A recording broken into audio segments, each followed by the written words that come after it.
بالنسبة للموقف اللي حصل أو الحادثة اللي حصلت امبارح في ميدان المروحة أو ميدان محمد زكي في معرض الليثي، عربية نقل نازلة بسرعة، قامت نازلة داخلة في الجزيرة اللي في النص اللي فيها الجراج وفيها المعارض وفيها الحاجات دي كلها، وشالت في وشها 10-15 عربية من العربيات الجديدة.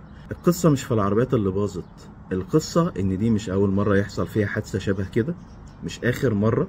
طول ما النقل اللي شغال في المحاجر واللي شغال في الأعمال الإنشاءات اللي في التجمع وفي المدن الجديدة، طول ما هم متسابين براحتهم بالمنظر المزري ده، الموقف ده مش هيخلص.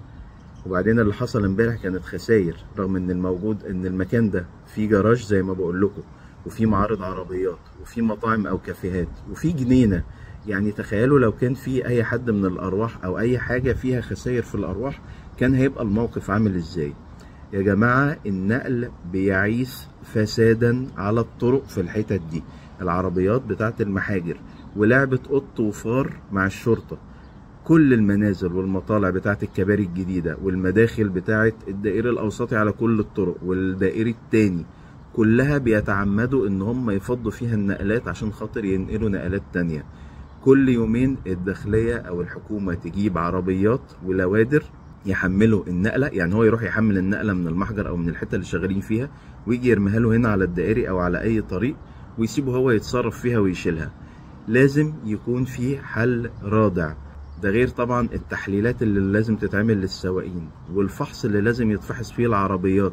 يا جماعة الناس دي مش هترتدع إلا لما يتم اتخاذ إجراء رادع، وأكتر حاجة هتردع الناس دي هي مصادرة العربية لحين حل الموقف.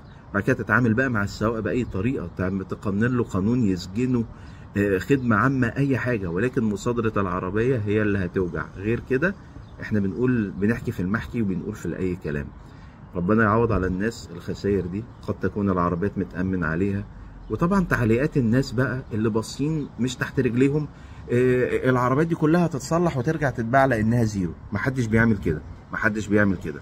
وجهاز حماية المستهلك لما بيحصل حاجة زي كده بياخد ارقام الشاسيات، والعربيات بتتصلح وبتتباع لانها عربيات متصلحة ورشة.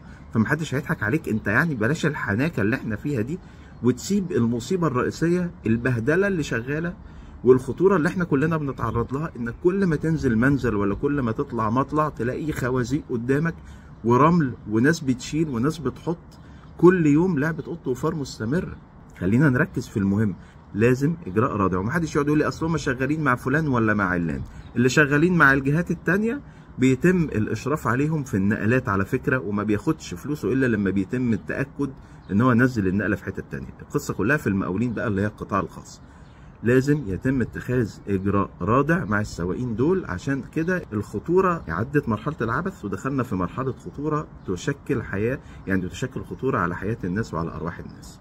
طبعا ربنا يعوض على الاصدقاء يعني في معرض الليثي ويعوضهم خير عن اللي هم فقدوه.